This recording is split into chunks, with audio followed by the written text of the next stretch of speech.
chapter 3, verse 5 to 16. And Joshua said unto the people, Sanctify yourselves, for my marrow, the Lord will do wonders among you. And Joshua spoke unto the priests, saying, Take up the ark of the covenant, and pass over before the people. And they that took up the ark of covenant, and went before the people. And the Lord said unto Joshua, This day will I begin to magnify thee in the sight of all Israel, that they may know, as I was with Moses, so I will be with thee. And thou shalt command the priests that bear the ark of the covenant, saying, When ye are come to the brink of the water of Jordan, ye shall stand still in Jordan. And Joshua said unto the children of Israel, Come hither and hear the word of the Lord your God. And Joshua said, Hereby ye shall know that the living God is among you, and that he will without fault drive out, and that he without fail drive out from before you the Canaanites, the Hittite, the Hittites, and the Perizzites, and the Girgashites, and Amorites, and Jebusites. Behold, the ark of covenant of the Lord of all the earth passeth over before you into Jordan. Now therefore take you 12 men out of the tribes of Israel, out of every tribe a man, and it shall come to pass, as soon as the soles of the feet of the priests that bear the ark of the Lord of all the earth, shall rest in the waters of Jordan, that the waters of Jordan shall be cut off from the waters that come down from above, and they shall stand upon an heap. And it came to pass, when the people removed from their tents to pass over Jordan, and the priests bearing the ark of covenant before the people, and as they that bear the ark were come unto Jordan, and the feet of the priests that bear the ark were dipping in the brim of the waters, for Jordan overflowed all its banks all the time of harvest, that the waters which come down from above stood and rose up upon an heap, very far from the city Adam, that is beside Zaretan, and those that came down towards the sea of the plain, even the salt sea, filled and were cut off, and the people passed over right against Jericho. May the good Lord bless his holy word. Chapter 6, verse 1 to 13. Lóògùn orí kẹfà, ẹsẹ̀ ìdílé ìkẹtàlá. Kí orí ọ̀fẹ́ tó lè máa pọ̀ sí kí a má rí. Àwọn ẹni tí ó ti kú sí ẹ̀ṣẹ̀, àwa ó wá ṣe wà láàyè nínú rẹ̀ mọ́. Tàbí ẹ kò mọ̀ pé gbogbo wa tí a ti baptisi sínú Kristi Jésù, a ti baptisi wa sínú ikú rẹ̀. Ǹjẹ́ a fi baptisimi sínú ikú sin wá pọ̀ pẹ̀lú rẹ̀ pé gẹ́gẹ́ bí a ti jí Kristi dìde kúrò nínú òkú nípa ògo Baba, bẹ́ẹ̀ ni kí àwa pẹ̀lú kí ó máa rìn ní ọ̀tún ìwà. Ẹsẹ̀ karùn-ún. Nítorí bí a bá ti so wá pọ̀ pẹ̀lú rẹ̀ nípa àfarawé ikú rẹ̀, a ó sì so wá pọ̀ pẹ̀lú nípa àfarawé àjíǹde rẹ̀. Nítorí àwa mọ èyí pé a kan ògbólógbòó ọkùnrin wa fún àgbélébùú pẹ̀lú rẹ̀ kí a lè pa ara ẹ̀ṣẹ̀ run kí àwa má ṣe sin ẹ̀ṣẹ̀ mọ́. Nítorí ẹni tí ó kú ó bọ́ lọ́wọ́ ẹ̀ṣẹ̀, ṣùgbọ́n bí àwa bá Kristi kú, àwa gbàgbọ́ pé àwa ó sì wà láàyè pẹ̀lú rẹ̀. Nítorí àwa mọ̀ pé bí a ti jí Kristi dìde kúrò nínú òkú, kò ní ikú mọ́, ikú kò ní ipá lórí rẹ̀ mọ́. Nítorí ikú tí ó kú sí ẹ̀ṣẹ̀ lẹ́ẹ̀kan, nítorí wíwà tí ó wà láàyè sí Ọlọ́run. Ẹsẹ̀ kọkànlá fásitì lẹ́nu. Bẹ́ẹ̀ ni kí ẹ̀yin pẹ̀lú ka ara yín bí òkú sí ẹ̀ṣẹ̀, ṣùgbọ́n bí alààyè sí Ọlọ́run nínú Kristi Jésù. Nítorí náà, ẹ má ṣe jẹ́ kí ẹ̀ṣẹ̀ tó jọba nínú ara kíkún yín tí ẹ ó fi máa gbọ́ ti ìfẹ́kúfẹ̀ẹ́ rẹ̀. Ẹsẹ̀ kẹtàlá ti ṣe ẹsẹ̀ tó bẹ̀. Bẹ́ẹ̀ ni kí ẹ̀yin bí ó má ṣe jọ̀wọ́ àwọn ẹ̀yà ara yín lọ́wọ́ fún ẹ̀ṣẹ̀ bí ohun èlò àìṣòdodo, ṣùgbọ́n ẹ jọ̀wọ́ ara yín lọ́wọ́ fún Ọlọ́run bí alààyè kúrò nínú òkú, àti àwọn ẹ̀yà ara yín bí ohun èlò òdodo fún Ọlọ́run. Èyí ni ọ̀rọ̀ Olúwa.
up to this point to commence the Lenten season for 2025. A round of applause for God.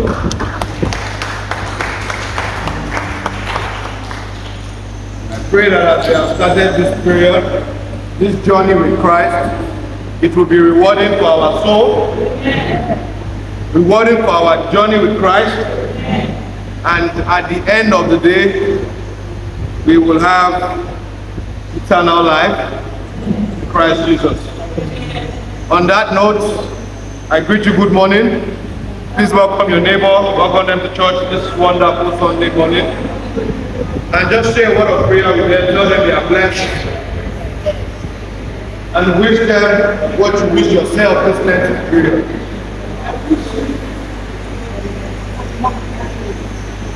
Amen. Greetings from our General Overseer and the Elders Council. They welcome everyone to church this wonderful Sunday morning. And they pray and thank God Almighty for His goodness and His faithfulness. For He is the same yesterday, today, and forevermore. If truly that is your testimony in your walk with God, another round of applause for your Maker. Thank you very much. Thank you very much. Our Lenten service continues tomorrow morning, tomorrow evening, 6 p.m. That will be the what for those who have been coming. 5. How many of us have been following the journey so far? Good Lord help us. I'd like to bring into remembrance the advice from our apostolic mother. Whenever those hunger pangs come in and you feel like 12 o'clock is good enough for your Lord Jesus Christ, remember, oúnjẹ ọ̀run, oúnjẹ ọ̀run, choir bá mi pè.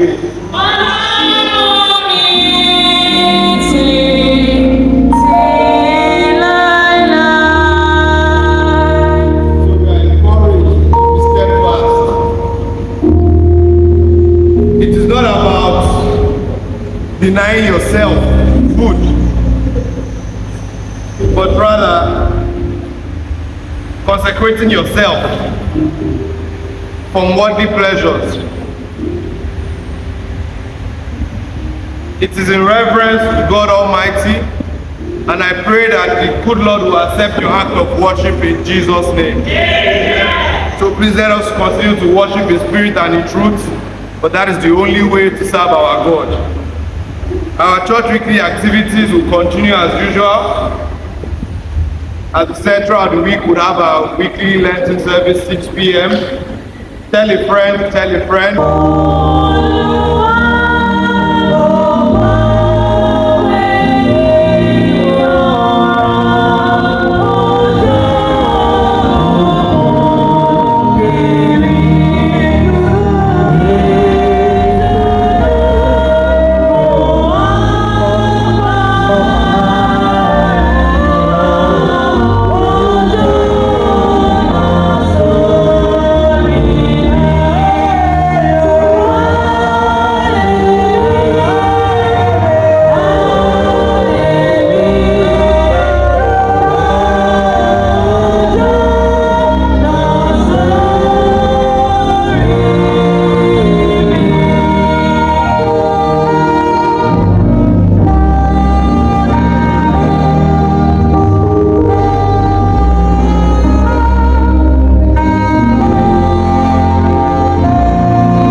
ìyàsọ́tọ̀. Consecration. Kí là ń pè ní ìyàsọ́tọ̀? What is consecration? Kí ló lè fà á tí ìyàsọ́tọ̀ máa fi wà? What can make somebody to consecrate? Tí a bá tí a bá nípìn nínú ìrìn àjò láti ọjọ́ Wednesday, We have been partaking from the journeys. àríbi tí Ọlọ́run ti bẹ̀rẹ̀ fún wa. We see where God started the church. Ó tó kọ́kọ́ fi bẹ̀rẹ̀ fún wa náà ní Psalm 51. We started from Psalm 54. Wọ́n ní ká kà láti ẹsẹ̀ kìíní dé ìkeje, Verse 1 to 7. ìkejì, Second one. Matthew Matthew orí kẹfà chapter 6. láti ẹsẹ̀ kìíní dé ẹsẹ̀ kẹfà. Verse 1 to 6. A sọ dábà wọ́n ti ta Psalm 51 fún wa lọ́jọ́ òní The best of one for us today. láti yí padà kúrò nínú ẹ̀ṣẹ̀ wa. For us to come and live. Torí pé Ọlọ́run nìkan ló lè dáríjì wá. It's only God that can forgive us. Torí ẹ̀ ló ṣe ní Ọlọ́run ṣàánú fún wa. Why do I say, God, have mercy on me? Ẹ tó wá máa jí pàdé ní ọjọ́ Sunday kò kí ń sọ pé Ọlọ́run ṣàánú fún mi àbí bàbá Person that will be reading. wọn ní Ọlọ́run ṣàánú fún Not wa directed to himself, but to all. gẹ́gẹ́ bí ìṣeun ọ̀pọ̀ àánú rẹ, According to the quantity of gẹ́gẹ́ bí ìrònú ọ̀pọ̀ àánú rẹ, according to the quantity of nú ìrékọjá wa nì kúrò. flush away my sin. Bàbá wà nínú ilé a lè sọ pé Olúwa nú ìrékọjá mi. If we are low, we can say flush Wọ́n away nítorí my pé sin. a péjọ But because we gather, gẹ́gẹ́ bí àwọn ìránṣẹ́ níwájú abẹ́ òrùlé kan, as one body, gbogbo wa ti jẹ́ ọ̀kan ṣoṣo we nínú are Kristi. one in Christ. Tí a bá wo ọjọ́ Thursday, Look at Thursday, ẹ̀kọ́ tí wọ́n ní kàkà náà ní ìwé Exodus the next Exodus 1910. 19:10. A sọ níbẹ̀ náà pé ká yára wa sí mímọ́. We are to consecrate ourselves. Years back, Yes, bàbá wà nínú lẹ́ẹ̀tì báyìí, during length like this, ìwàásù ìròyìn kó àdá, sásìkò nínú ẹ̀ṣẹ̀, ṣe léyìn àti èyí ni. Wọ́n bí ọdún bíi mélòó kan sí, wọ́n ti ń yí padà. Ìdí tó dẹ̀ fi ń yí padà ni pé ká lè mọ ọ̀nà tá a máa gbà. Ìgbà míì tó bá ní ká kúrò nínú ẹ̀ṣẹ̀, ẹlòmíà ní òríìrí ló ń rí ti ẹlòmíràn. Ọ̀tọ́ bá mú ọ̀rọ̀ Ọlọ́run jáde fún wa ní ọ̀tún, táà náà dẹ̀ ń kà á. A rí i pé a ní ìdí àtúnṣe ní ìrìn àjò ayé wa. Kì í ṣe ìgbálẹ̀ǹtì nìkan fún ìrìn àjò ayé wa. Orin tí wọ́n kọ tó ń sìn, tí ẹ bá wo ẹsẹ̀ kejì ẹ̀, ẹ tó bá rí kó bá mi kà. Orin tí a kọ tó ń sìn, orin 261 tí a kọ tó ń sìn. Ó ní Jésù. Jésù mo lè sùn ní orúkọ rẹ̀. Báwo ló ṣe fẹ́ sùn ní orúkọ ẹ̀? Tí ìwọ fún ara rẹ̀ tó bá ya rẹ̀ rẹ̀ sọ́tọ̀. Tí ò bá kúrò nínú àwọn ìwà ẹ̀ṣẹ̀ kọ̀ọ̀kan. Màá rí i pé báwo ni o ṣe fẹ́ wò ó pé kò sí mi lé Jésù. Ẹni tó bá ní bàbá tí bàbá ẹ̀ bá fẹ́ràn, tóun náà wá ṣe ìfẹ́ bàbá ẹ̀, ó lè jókòó ó forí lé bàbá ẹ̀ wáyé. Bàbá ẹ̀ náà wá fi ọwọ́ ọ̀tún á fi ṣe ìyá rẹ̀. Ṣùgbọ́n tí ọmọ tí ò bá ṣèfẹ́ bàbá ẹ̀, ibi tí bàbá ẹ̀ bá jókòó sí gan ẹ̀rú máa bà á láti jókòó sẹ́gbẹ̀ẹ́. Bẹ́ẹ̀ lèmi àti ẹ̀yin àṣẹdí lọ́dọ̀ Ọlọ́run. Tí a ò bá yára wa sọ́tọ̀ nínú àwọn ohun kọ̀ọ̀kan, a ní lè sinmi lé bàbá kà ń sọ yìí. Àti ẹ̀ ti bèrè lọ́wọ́ ẹ̀ pàápàá, ó máa jẹ́ ìbẹ̀rù fún wa. Lórí ẹ̀ ó sọ fún ní àgbẹ̀ ní ìbẹ̀rù. Yóò bá ṣe ẹ̀mí ìsọdọmọ. Láti má gba ẹ̀mí ìbẹ̀rù yẹn, oníkémi àti ẹ̀yin ká yára wa sọ́tọ̀ kúrò nínú ẹ̀ṣẹ̀. Lọ́wọ́ náà. Bẹ́ẹ̀ni. Ẹ̀yẹ́.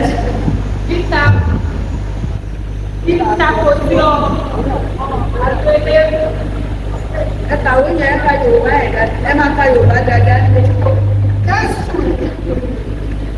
Jésù mo lè fi ní orúkọ rẹ̀. Jáde ìwà sọ lọ́jọ́ ìdí ìta kan tí ó hàn lórí àdúgbò lórí àgbélébùú. The more that is written, Ọ̀rọ̀ yẹn nìkan ṣoṣo. God alone. Ó ní dúró mo Jésù kó ṣe kí n kó sì. You must Jesus and live. Yóò sì yé. Yóò sì yé. Àwọn Jésù mo kì í rẹ̀ ìgbà òde. Ó nìkan ló lè sinmi lé. He's the only one that can Ó nìkan ló lè fún ọkọ̀ ẹ̀rù ẹ balẹ̀. He's the only one that can make Ó nìkan náà ní kó bá yára ẹ sí mímọ́. If you concentrate Ó yourself, nìkan náà ló lè fi ọwọ́ ọ̀tún agbára rẹ̀ fà ẹ́ he's the only sókè. one that can use his hand to drive. Ẹ jẹ́ àwòrán lẹ́sìn tí a kà ní òwúrọ̀ yìí, first lesson, Joshua. Joshua.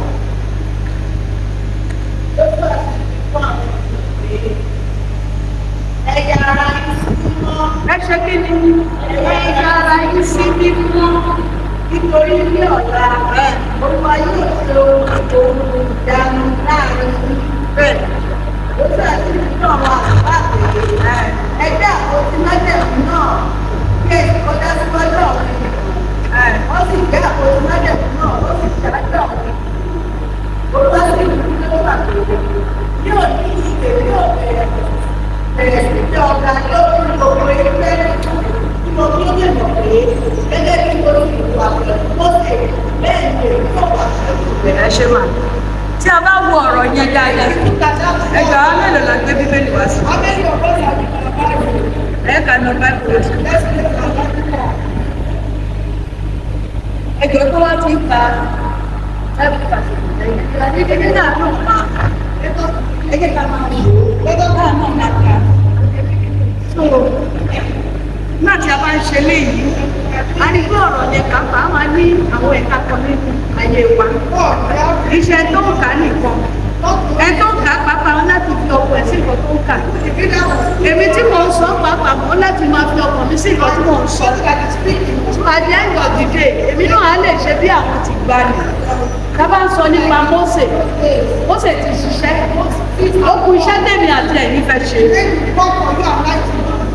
Ó ní sọ fún àwọn wọ̀nyí pé kí wọ́n ṣe kí ni wọ́n ya ara wọn sí mímọ́, wọ́n ya ara wọn sọ́tọ̀. Àpótí ẹ̀rí yìí wọ́n máa gbé e.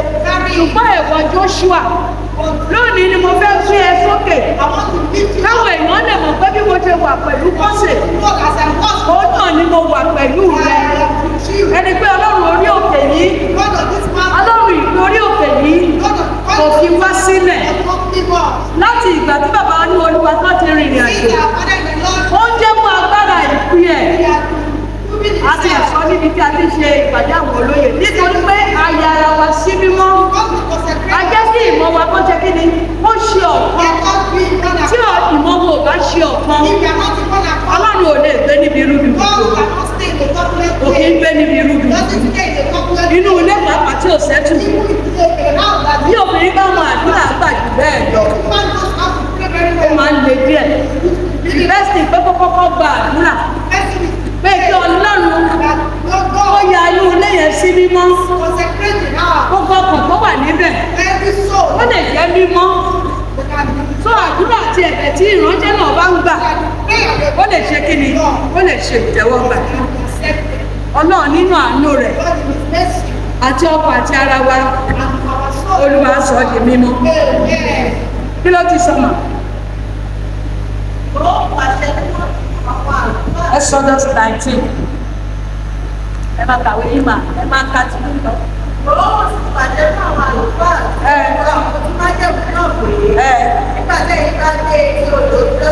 Oh yes. Ìrìn àjò tí àwọn Ísírẹ́lì fẹ́ rìn yẹn, kì í ṣe ìrìn àjò tí wọ́n lè fi ara rìn. Nítorí àwọn ṣe ní pé wọ́n kò yà wọ́n sí mímọ́, yà wọ́n sọ́tọ̀. Ó fún bí àwọn fẹ́ ṣe níwájú Ọlọ́run. Ọkàn tí ò pé ò lè ṣiṣẹ́ níwájú Ọlọ́run. Tó bá lọ tiẹ̀ fẹ́ lọ gbìyànjú. Kábàkàbà ló wọ sọ́bẹ̀. Ó ní sọ̀bì kan sẹ́mi ò ní direct. Wàá kàn máa ta àwọn tó ń gbọ́kàn máa mọ̀ pé nǹkan tó ń sọ ìbò jẹ̀ ní. Nítorí àníkàn ni iṣẹ́ tí a bá ń ṣe níwájú Ọlọ́run, ó ti wù ó kéré tó.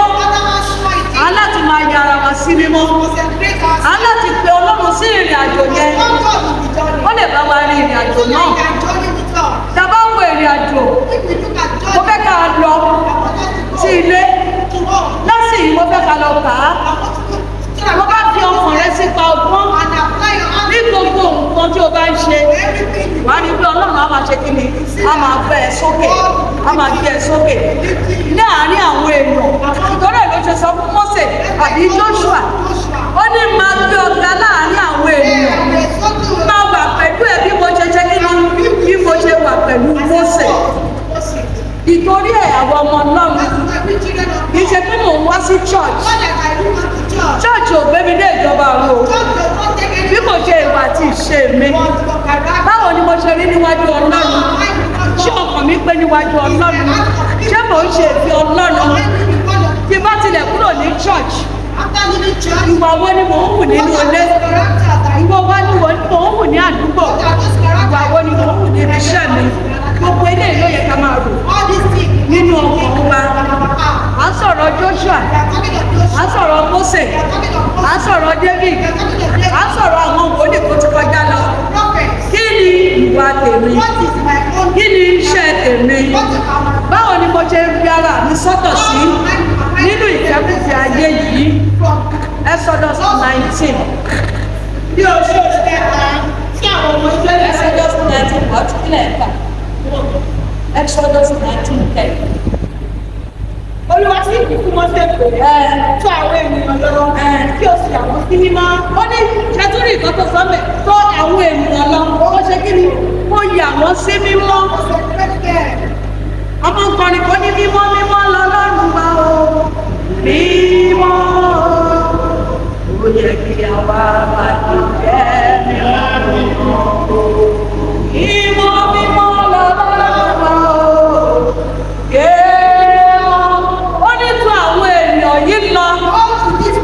Ó ṣe kí ni? Kí ó yà wọ́n sí mímọ́, yà wọ́n sọ́tọ̀.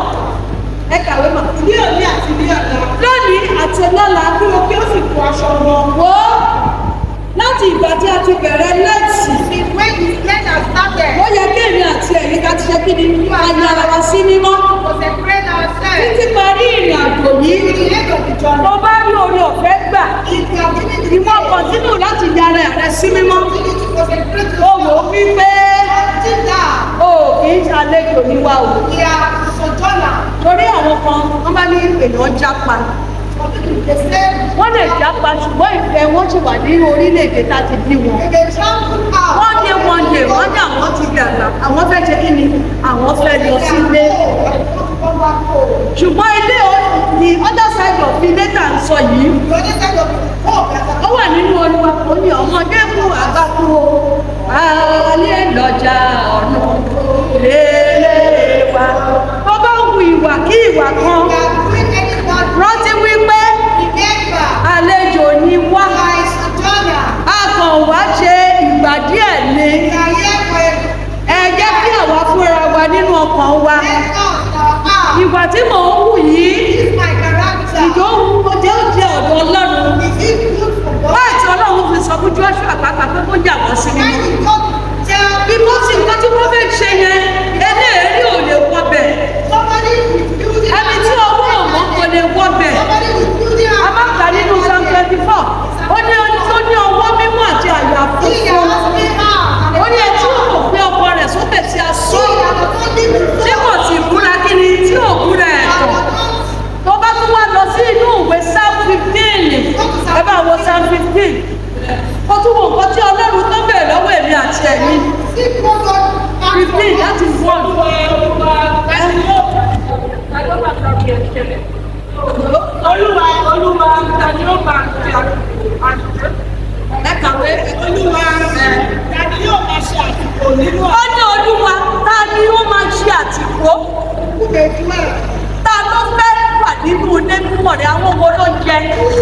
Ọkàn wo ló jẹ? Wọ́n àjọ sọ̀rọ̀ Ìrìn àjò wo ló jẹ? Ìwà wo ló jẹ? Ẹ kàwé mà. Dada náà máa gbé nínú òkè mímọ́ rẹ. Ta ló fẹ́ gbé nínú òkè mímọ́ yìí? Ẹni tí ó rìn dédé. Ó lè ló rìn dédé. Ṣiṣẹ́ òdodo. Ó ń ṣiṣẹ́ òdodo. Ó sì ń sọ òtítọ́ inú rẹ̀. Ó ń sọ òtítọ́ inú rẹ̀.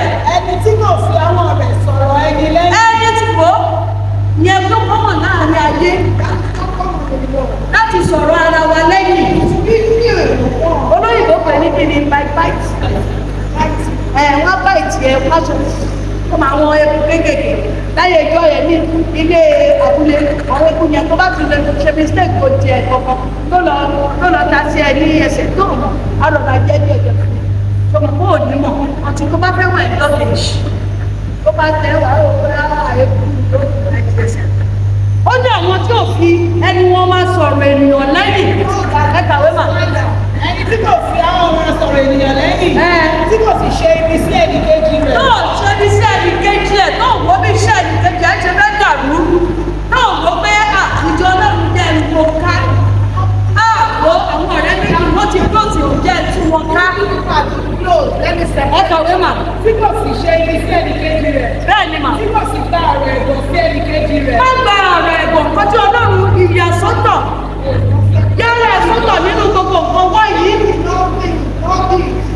Kì í ṣe wípé àpé kò sẹ́ni tó pé.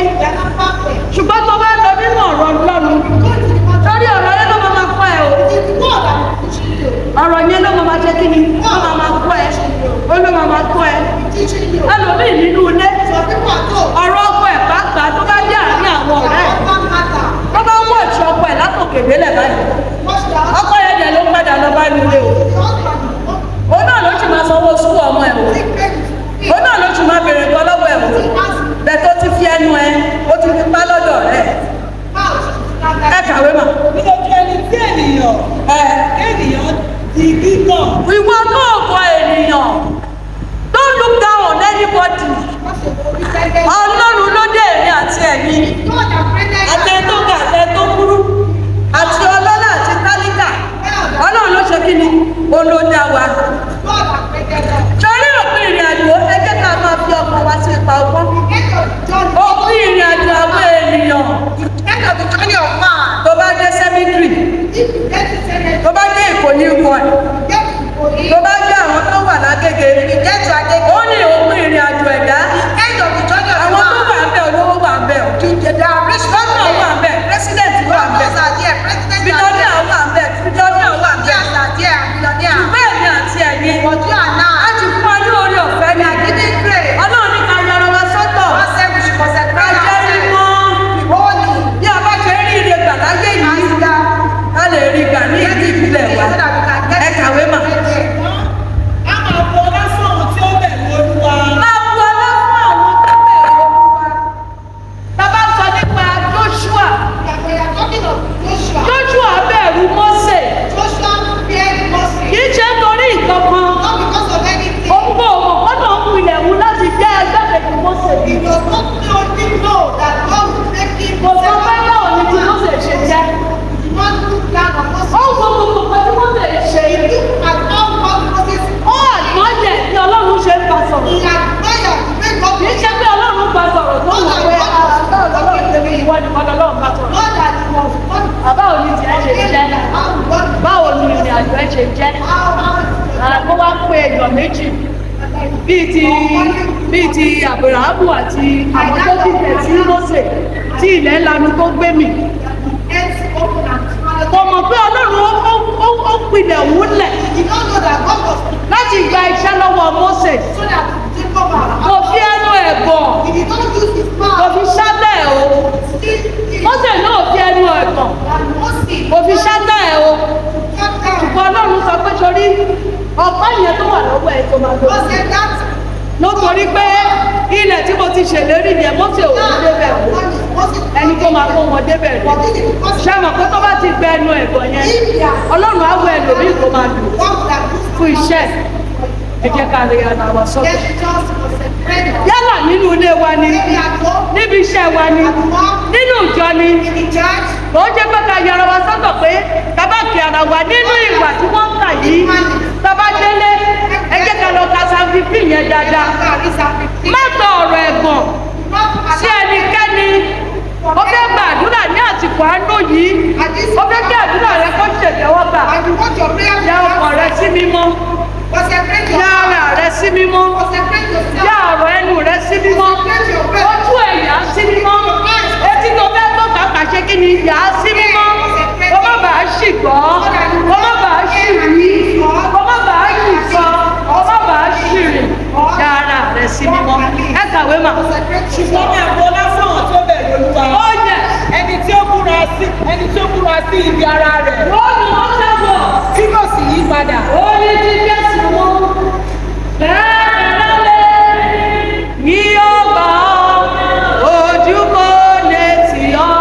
Tó bá rántí pé Remember, Jésù Kristi Olúwa wa, Jesus Christ our a Lord, tún tó sí lára, he was not àgbà létí, he was slapped, a nà án, he was tried. a mú ẹkú adé ẹ̀bù àfìdè lórí.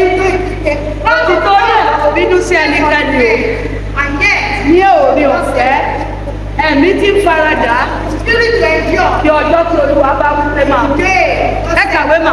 ẹni tí kò fi owó rẹ̀ gba èlé, ọwọ́ rẹ̀ gba èlé, Kì í ṣe owó nìkan lèèyàn fi ń gba bribe. not only through money that Ó lè fi ojú ìṣáájú, ó lè fi gba bribe, ó lè fi sọ bribe fún yàn. my service, but listen to Èèyàn tó ṣẹ́ tí ò rù ẹ́.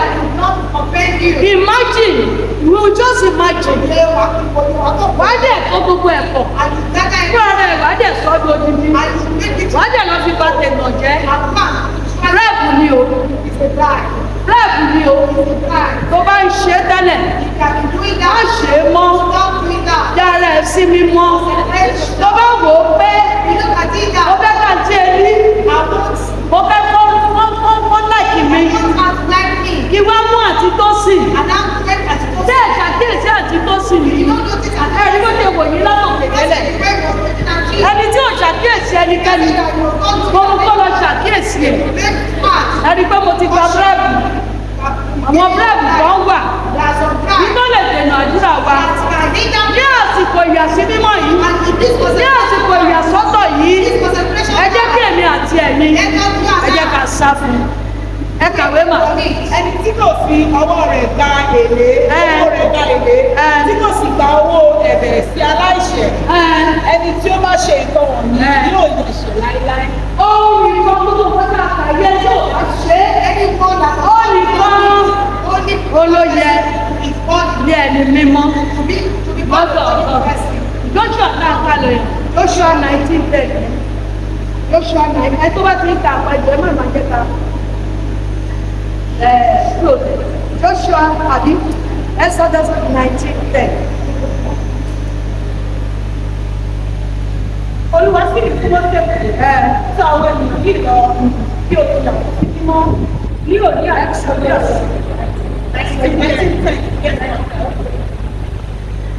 Ní èmi àti bí ọ̀la, kí wọ́n kí ó fọ aṣọ wọn, kí wọ́n kí ó sì múra ní ọjọ́ kẹta. Wo wọ́n ní ká lọ fún aṣọ èrí wa, ó ní kò léwu. Èrí ẹ̀ṣẹ̀ rẹ̀ sá pamọ́, kò sí wẹ̀ nínú ẹ̀jẹ̀ ọ̀gá àgùntàn. Èso kan sọ fún gbogbo ọkàn àìmọ̀. Jọ̀lọ̀ wẹ̀ nínú ẹ̀jẹ̀ ọ̀gá àgùntàn. Ẹ̀jẹ̀ mìíràn la gbà sílẹ̀ fún èmi àti ẹ̀yin ní 2025 yìí. Ẹ jẹ́ ká wọnú ẹ̀. Ẹ jẹ́ ká wọ aṣọ èrí ẹ̀ṣẹ̀ wa. Ẹ jẹ́ ká fọ̀ ọ́ nínú ẹ̀jẹ̀ ọ̀dọ́ àgùntàn. Kí a lè jẹ́ mímọ́. Kí àdúrà èmi àti ẹ̀yin wọ́n lè ṣe ìtẹ́wọ́gbà. Ká má bàa rìnrìn àjò yìí lásán. Ká má bàa pè é lásán. Ká má bàa fi wèrè pé Ọlọ́run. Ó ṣe bí mo gba 40 days yìí. Mo ṣe àgbà 20 níbẹ̀. Mo ṣe àgbà 10 níbẹ̀. Ẹni tó gba 10 lè rere o. Ẹni tó gba méje lè rere o. Ìwọ tó gbà láti bẹ̀rẹ̀ kó má rí nǹkan nítorí pé mi ò fọ aṣọ mi. Nítorí pé mi ò kọjá sí fọ́. Ọlọ́run ò ń ṣojú ìṣáájú o. Ènìyàn ló máa ń ṣojú ìṣáájú. Mi ò fẹ́ tàǹtí elíkú mi. Mi ò fẹ́ kíkẹ́ mi. Mi ò fẹ́ kó insult mi. Kí ẹ máa wò kọjá máa fẹ́ràn mi. Ìwọ máa wà kẹ́mi máa wà nínú ẹrẹ̀ ìdọ̀tí. Nítorí wípé kí ni mo fẹ́ kó fẹ́ràn mi. Ọlọ́run ò ń ṣojú ìṣáájú o. Nígbà tí Joshua kú, a rí pé ó padà padà. A rí pé ó bẹ̀rẹ̀ Elijah. A rí pé ó padà padà. Nítorí pé ọwọ́ rẹ̀ kún fún kíni? Ẹ̀jẹ̀. Sẹ́ńtì náà ló wá kún fún Joshua. Kódà àánú gbà. Ó rí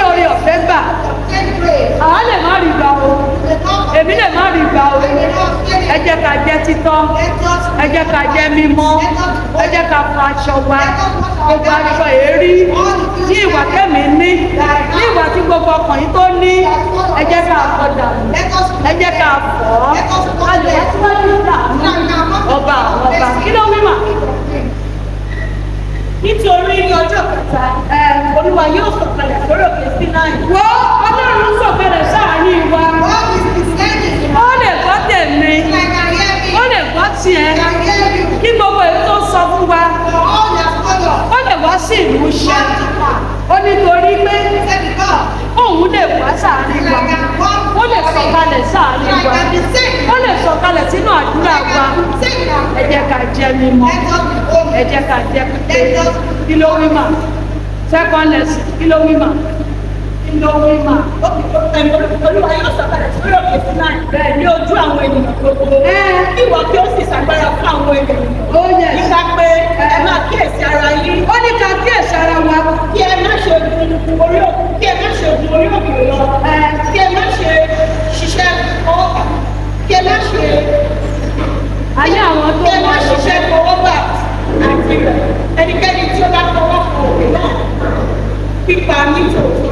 Ìyẹn ni pé tá a bá yá ta ni wọn Yorùbá yẹn kà kí gbogbo èèyàn lè kọ́. Kí ẹ má ṣe gun orí òkè lọ. Kí ẹ má sì ṣe fọwọ́ bà etí rẹ̀.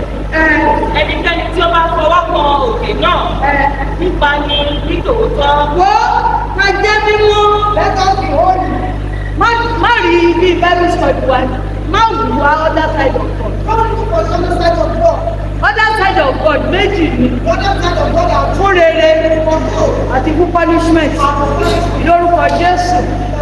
A ò ní rí pàṣọ Ọlọ́run. Ẹ ká jẹ́ mímọ́. Ẹ jẹ́ ká wà nínú mímọ́. Ohun tí ò yẹ kí a ṣe, ó yẹ ká fi ọwọ́ kàn. Ẹ má jẹ́ kí a fọwọ́ kàn.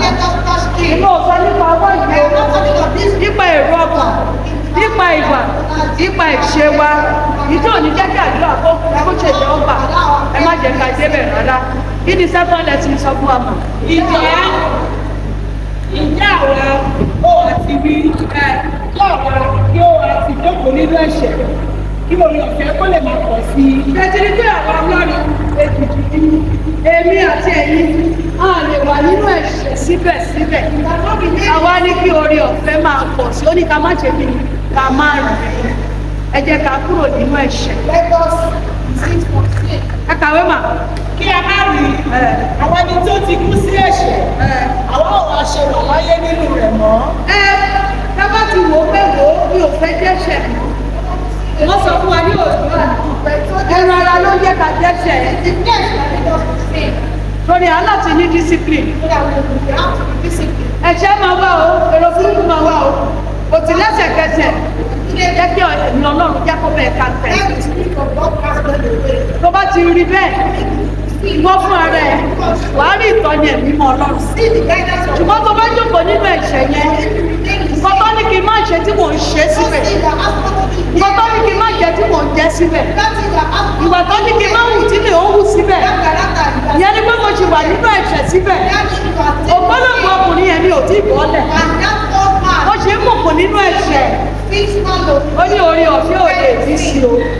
Ó ní ká máa rí ẹ kàwé mà. Tàbí ẹ kò mọ̀ pé gbogbo wọn bá ti baptisi sínú Kristi Jésù. Nítorí pé ọ̀pọ̀lọpọ̀ ló ń bá ẹni ọ̀tọ̀ láti rí láti ṣe ìrìnkọ́ mi tí ó kú bí àbígbà. Báwo la ṣe ṣe ìrìnkọ́ mi? Ọlọ́run jẹ́wọ́ gbogbo kíni gbogbo ẹ̀ṣẹ̀ wa níwájú Ọlọ́run. Tó bá wà níbi Anglican Methodist Church, African Church, tó bá ṣe baptism, máa ṣe confirmation. Wàá lọ sí confirmation class. Tó bá ṣe confirmation yẹn tán, tó bá tún fẹ́ jẹ́ ó ní communion. Wọ́n ní kó sáàjì ara ẹ̀ dáadáa. Náà bá sáàjì ara ẹ̀ dáadáa. O lè tẹ́kọ̀ọ́ ní communion. Torí tó bá tẹ́kì ẹ̀, ọtí wa kò fa ẹ̀sọ̀ sínú ayé ẹ̀. Torí ẹ̀ náà máa ṣe ní ká sáàjì àgbà dáadáa. Nígbà táwa ti ṣe ìrìnkọ́ mi, tàbí láàrin ṣẹ̀ṣẹ̀ mọ́. Wọ́n nínú ẹ̀ṣẹ̀ yẹn làwa wà. Àwa tún kúnlẹ̀ fojú wa. Jẹ́ ìlànà ẹ̀gbà. Ìwé mímọ́ ló sọ bẹ́ẹ̀. Èmi kọ́ ni mo sọ. Ó ní àwọn olè wà nínú ẹ̀ṣẹ̀ bẹ́ẹ̀. Àwọn máa gbọ́dọ̀ fún orí ọ̀fẹ́. Ó ní ká má rù. Ẹ kàwé mà. Gbogbo wa ká ti baptist sínú Kristi Jésù àti baptist wá sínú ikú rẹ̀. Ǹjẹ́ a ti baptist sínú ikú sì wá pọ̀ pẹ̀lú rẹ̀? A ti sin wá pọ̀ pẹ̀lú rẹ̀ bẹ́ẹ̀ pé gẹ́gẹ́ bí a ti jí Kristi dìde kúrò nínú òkú nípa ògo bàbá bẹ́ẹ̀ ni kí àwọn pẹ̀lú kí ó máa rìn ní ọ̀tún ìwà. Ó ní ká máa ṣe kí ni? Ká rìn pẹ̀lú ọ̀tún nínú ìwà wa láti change. Gbogbo nǹkan tá a bá ń ṣe ta ni pé kò dáa, ẹ jẹ́ ká change yẹ. Ìbọn tó bá rí ni kò sọ pé o rí. Yìí tó bá gbọ́ ni kò sọ pé o gbọ́. Má mú orí táyà àti kẹ́hìndé má bà á pọ̀. Rìn bó ti tọ́ àti bó ti yẹ. Rìn bó ti tọ́ àti bó ti yẹ. Ó ní bó ti tọ́ àti bó ti yẹ. Sódà tó bá gbàdúrà, àdúrà yẹn á lè ṣètẹ́wọ́ bẹ́ẹ̀.